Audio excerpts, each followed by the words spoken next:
Hey guys, so we are here at Lexington Battle Green.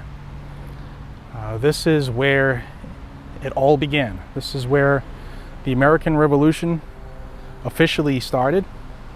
And I'm hoping that this is a little different than what I usually do, but I'm hoping you enjoy this, especially those who don't live here in Massachusetts. We kind of take this for granted being so close to this, but I hope to bring you some of the sights here while the rain holds off. So in mid-April of 1775, Thomas Gage, who was the commander of the British troops in Boston, got word that the colonial militia had stored a cache of weapons and ammunition in Concord. Now, it's Concord, not Concord, for those who don't do the Massachusetts accent. And Concord is literally right down the road, and we're going to go there after we show you this here, because this is where it started. So after Thomas Gage got word that the militia was storing arms, he ordered his troops to go to Concord and to seize and destroy that cache. Shortly after that, Paul Revere, who was involved in the Sons of Liberty, who was involved in the ring of spies that the colonists had at that time. He got word that this was happening, and he coordinated with a friend who would go into the steeple of the Old North Church and hang lanterns based on what the troops were doing at the time, the British troops. You've all heard the phrase, one if by land, two if by sea. And that's what they were gonna do. They would hang one lantern in the church steeple if the troops were gonna march by land, and two if the British troops were gonna move by sea. So when the colonists saw that the British troops were loading into boats, 800 of King George's best troops, the two lanterns were hung in the steeple of the Old North Church, and Paul Revere saw the signal. He then immediately took off on his famous midnight ride with William Dawes in an attempt to warn the locals that the British were coming. He actually didn't say the British were coming. He actually said the regulars are out. So Paul Revere came right through this area here, and as a result, 77 Minutemen, which were local colonists that volunteered to be first responders to military or other threats, they amassed here on this green in an attempt to stop the advancement of the British troops, to stop them from going to Concord. In the early morning hours of April 19, 1775, the British troops arrived here, and the colonists, the Minutemen, the militia, stood their ground. The British troops then took to a battle formation and ordered the militia to drop their arms. And the colonists stood firm. It got very tense, as you could imagine. Now somebody, and nobody really knows exactly who, but somehow a shot was fired, whether somebody was anxious or nervous or what, but that went down in history as the shot heard around the world. And the British troops responded by firing upon the Minutemen. Now the militia did fire back. In all, 8 Minutemen lost their lives and 10 others were wounded. 2 British soldiers were also injured, and after this battle, Samuel Adams exclaimed to John Hancock, "What a glorious morning for America." Now this monument here, as you can see, I'll try to hold it still while I read it for you. It says, "The remains of those who fell in the Battle of Lexington were brought here from the old cemetery on April 20th, 1835, and buried within the railing in front of this monument." This is about as historic as it gets, guys. It's actually pretty emotional being here to know that our fellow countrymen, our forefathers, laid down their lives for something that they believed in. I'll show you the monument here. You can see here it says executed by the park. And as we go up, I'll try to zoom a little for you and read it. And it says, "Sacred to liberty and the rights of mankind, the freedom and independence of America, sealed and defended with the blood of her sons, This monument is erected by the inhabitants of Lexington under the patronage and at the expense of the Commonwealth of Massachusetts to the memory of their fellow citizens. Ensign Robert Monroe, Jonas Parker, Samuel Hadley, Jonathan Harrington, Isaac Muzzy, Caleb Harrington, and John Brown of Lexington, and Ashiel Porter of Woburn, who fell on this field, the first victims to the sword of British tyranny and oppression.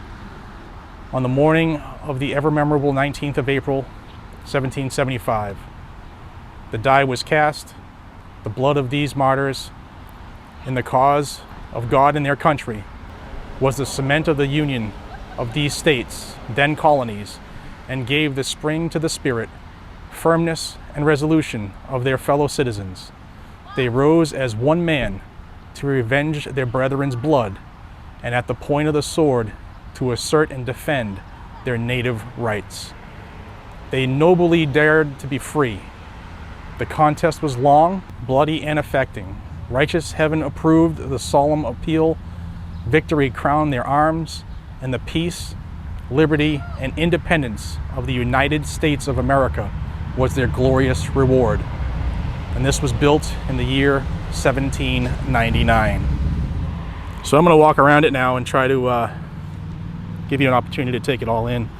Like these, the militiamen who died here to stop the advance of the British troops are buried right here within this gate, within this iron fence.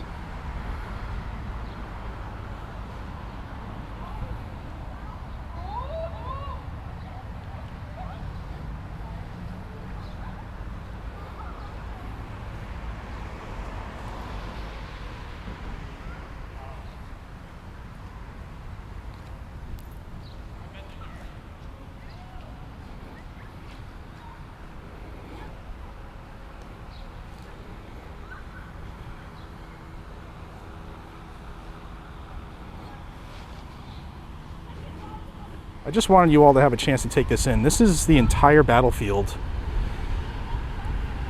Lexington Battle Green. It is now Lexington Common. And this is where it all started.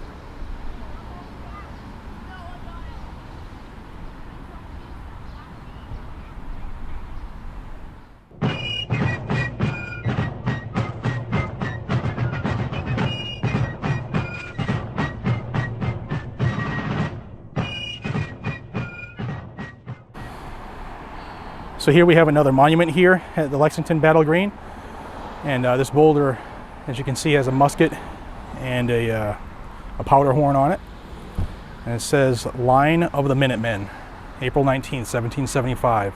Stand your ground. Don't fire unless fired upon, but if they mean to have a war, let it begin here." And those are the words of Captain Parker. Now here's another monument that's right across the street from Lexington Battle Green, and this is the start of the Battle Road. It's a 5-mile stretch between here and the Old North Bridge, where we're going to go next. On the very bottom it says, "These men gave everything dear in life, yea, and life itself, in support of the common cause." And here's a monument that is just in front of Buckman Tavern, which I'll show you here in a second. It says, "In honor of Prince Estabrook." Prince Estabrook was a slave who lived in Lexington. At dawn on April 19, 1775, he was one of the Lexington Minutemen awaiting the arrival of the British regulars at the Buckman Tavern. In the battle which followed, Prince Estabrook was wounded on Lexington Green. Through circumstance and destiny, he thus became the first black soldier to fight in the American Revolution. This monument is dedicated to the memory of Prince Estabrook and the thousands of other courageous black patriots long denied the recognition they deserve. This is Buckman Tavern. This was the gathering place of the Lexington militia, the same militia that crossed the street to the Green to stop the British advance on Concord. This is the Lexington Minuteman statue. This was erected in 1900, and it depicts Militia Captain John Parker. I just think it's absolutely beautiful. I want to draw your attention to the flag that is flying here on Lexington Battle Green. Interestingly, enough, this flag, well, this location, Lexington Green, is one of the very few places in the United States where the U.S. flag is flown by an act of Congress, and it's required to be flown 24 hours a day. So here we have the location where Paul Revere was captured. A lot of people know about the ride, but they didn't know that Paul was actually captured. The British troops were intent on carrying out the orders to continue down this battle road here to Concord in the attempt to carry out the orders to catch and destroy the cache of weapons and ammunition. At this point, on this old Concord road, as it then was, ended the midnight ride of Paul Revere. He had, at about 2 o'clock in the morning of April 19th, 1775, the night being clear and the moon in its third quarter, caught this far on his way from Lexington to Concord, alarming the inhabitants as he went, when he and his companions, William Dawes of Boston and Dr. Samuel Prescott of Concord, were suddenly halted by a British patrol who had stationed themselves at this bend of the road. Dawes, turning back, made his escape. Prescott, clearing the stone wall and following the path known to him through the low ground, regained the highway at a point further on and gave the alarm at Concord. Revere tried to reach the neighboring wood, but was intercepted by a party of officers accompanying the patrol, detained and kept in arrest. Presently, he was carried by the patrol back to Lexington, there released, and that morning joined Hancock and Adams. 3 men of Lexington, Sanderson, Brown, and Loring, stopped at the earlier hour of the night by the same patrol, were also taken back with Revere. And here they have a plaque about the Midnight Riders. You can see it says, 1 if by land and 2 if by sea, and I on the opposite shore will be ready to ride and spread the alarm through every Middlesex village and farm, for the country folk to be up and to arm. And that was Henry Wadsworth Longfellow's poem, Paul Revere's Ride, 1861. And here you have the Midnight Riders. It says, in September of 1774, Patriot leaders initiated a system of alarms and express riders to warn area towns whenever British troops marched out of Boston. On April 18, 1775, at about 10 in the evening, 2 riders set out from Boston ahead of 700 British troops. They took different routes in case the British stopped one of them. William Dawes took the southern route out of Boston, and Paul Revere took the northern route. They stopped in Lexington to warn Patriot leaders John Hancock and Samuel Adams, then headed on to Concord, where military supplies for the colony were stored. And here is the plaque commemorating Paul Revere's capture. It says, along this stretch of the battle road, the famous midnight ride of Paul Revere came to an end. While passing through Lexington at around midnight, Paul Revere and William Dawes met Dr. Samuel Prescott of Concord, who was riding home after courting Lydia Mulliken. Prescott agreed to help spread the alarm that the regulars were out. The 3 men ran into a patrol of 10 mounted British officers posted near here to prevent word of the British march from reaching Concord. Revere was captured, Dawes escaped back towards Lexington, and Prescott jumped his horse over a stone wall and eluded the British soldiers.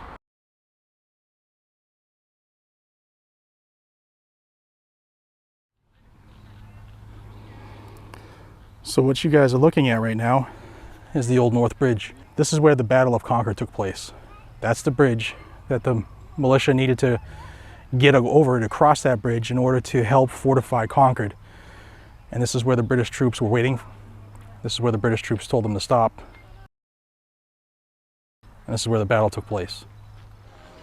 So here we go over the Old North Bridge.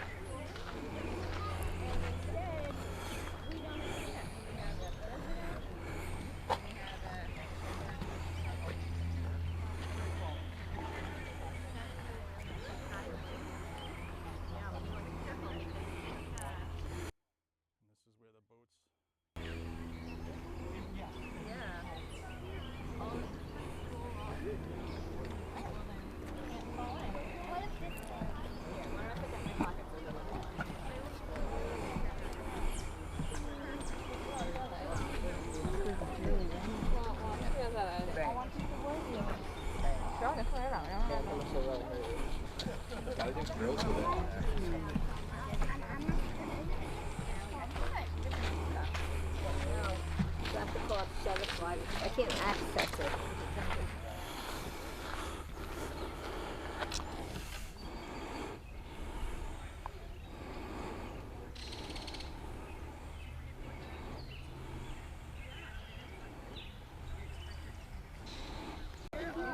The monument says, "Here on the 19th of April, 1775, was made the first forcible resistance to British aggression.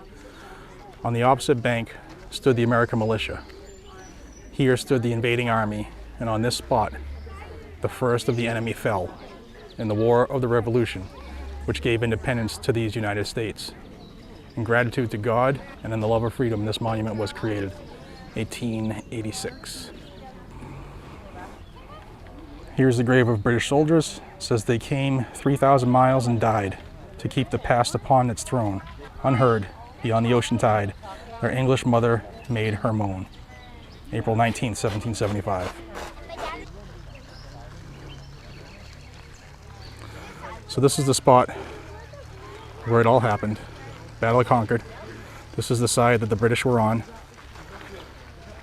That's where the militia were coming when they left the battle that took place on Lexington Green. It's about 5 miles as they march. They left the Lexington area about 5:30 in the morning. This battle was at 9:30 a.m.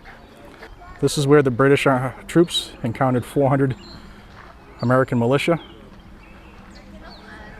The British retreated from here and started the 18-mile march back to Boston. And along the way, more countrymen on our side, more militia, would shoot at them from behind trees, behind houses, behind stone walls. And as they put it, the rest is history. So guys, let me know what you thought about today. We started out at Lexington Battle Green, where the militia tried to stop the oncoming troops after they were alerted by Paul Revere. We saw Paul Revere's, the location where he was captured, and now the Battle of Concord. Hopefully I did it justice. Let me know what you think. And if you want to see more of the spots here, especially on Battle Road, let me know, and we'll see what we can do. All right, guys, kind of a sobering experience. Until we see each other again, be safe, stay vigilant, carry a weapon, just like they did.